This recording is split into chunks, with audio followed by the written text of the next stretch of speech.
زیادتر ji 2 salane nêzîkî 15 xêzanên êzdiyên Şengal di hewşa balaxaneyekan temamkiriya bajêrê Hewlêr paytext dijîn.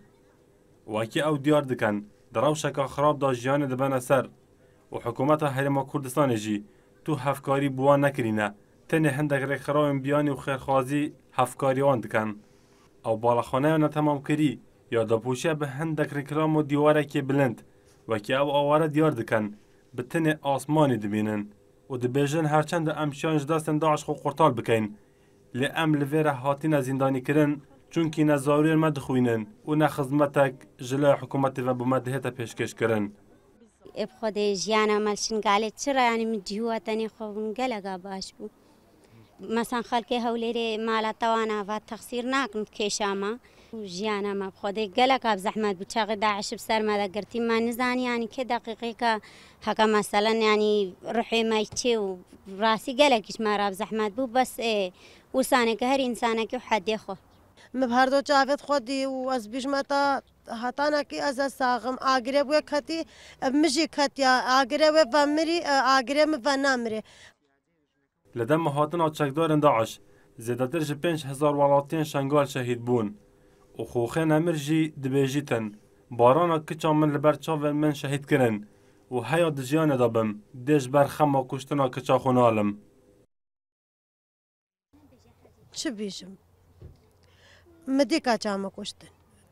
Keça min rasta birîndar bû.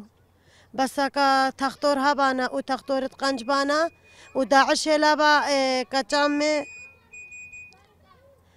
keça min namirnê bû. Daeş derzîlî da Daeş keça me kuşt. Xelkê cemaeta Şingal bû ew her bi silmanê Şingal bûne wî qenc bû wî alîkariyan mikir.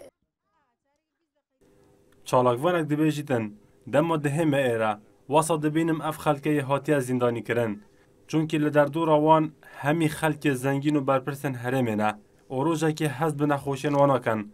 Wasa diyar diketin ku zîbzî serdana wan diketin û xwe bi êk ji endamên xêzana wa dizanîtin.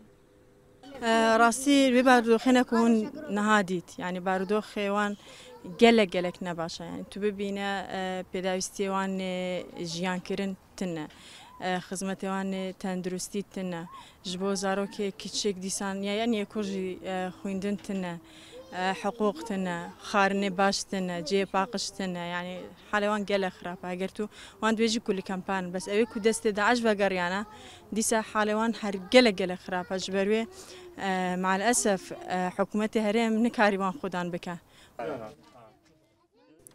2 سال درباز دبن لسر آواربونا خلکی شنگال و هر هندک بوده ورک هرم کردستان آواره بون لوکی او دیار دکن و روش واجی گازنده دکتن هیا نهاجی دراوشک خراب دا جیان دبن سر ایاس عبدالله نارتی هولیر